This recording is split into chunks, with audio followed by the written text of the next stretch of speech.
and a custard-coloured gleam having its last go low down in the western sky. Besides, I'm tired of the past, of the wish to be there and not here. When I was there, I writhed fretfully enough in my fetters. I'm pushing 50 and feel 100, big with years. What I want to say is this, that I have determined to weather the storm. The interior one. I'm not in good shape, that's a fact. I feel like an alarm clock that an angry sleeper, an angry waker, has given such a shake to that all the springs and sprockets inside it have come loose. I'm all a jangle. I should take myself to Marcus Pettit for repair. Ha ha. They'll be missing me by now. Over there on the far side of the estuary. They will wonder where I've got to. I wonder the same thing myself, and won't imagine I'm so near. Polly will be in an awful state, with no one to talk to and confide in, and no one at all to look to for comfort except Marcus, whose comfort she is hardly likely to call on, much, given the state of things. I miss her already. Why did I go? Because I couldn't stay. I picture her in her cramped parlour above Marcus's workshop, huddled in front of the fire in the murky light of this late September afternoon, her knees shiny from the flames and her shins mottled in diamond shapes. She will be nibbling worriedly at a corner of her mouth with those little sharp teeth of hers that always remind me of the flecks of glistening fat in a Christmas pudding. She was, my own dear pudding. I ask again, why did I leave? Such questions. I know why I left. I know very well why, and should stop pretending that I don't.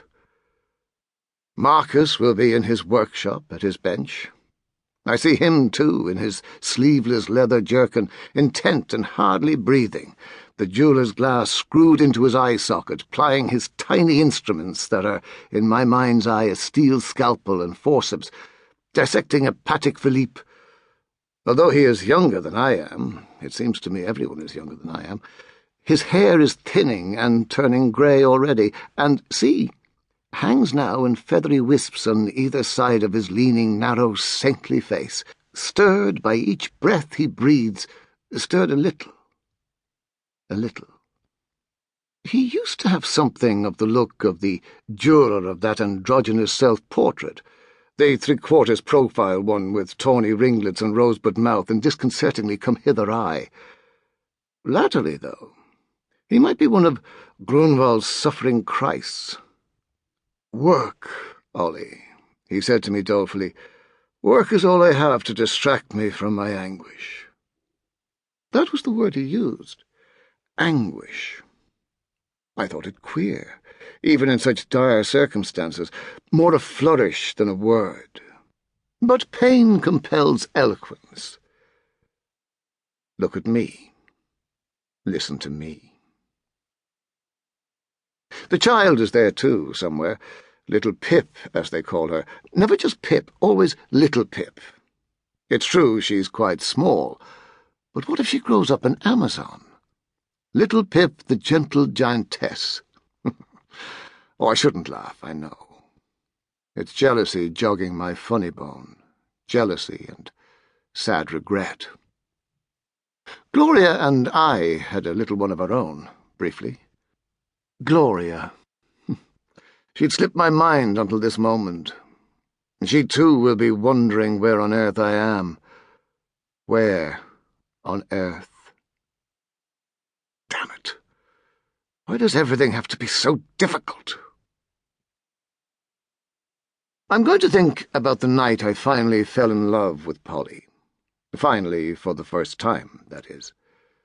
Anything for diversion, even though thoughts of love are what I should be diverting myself from, seeing how hot the soup is that love has got me into.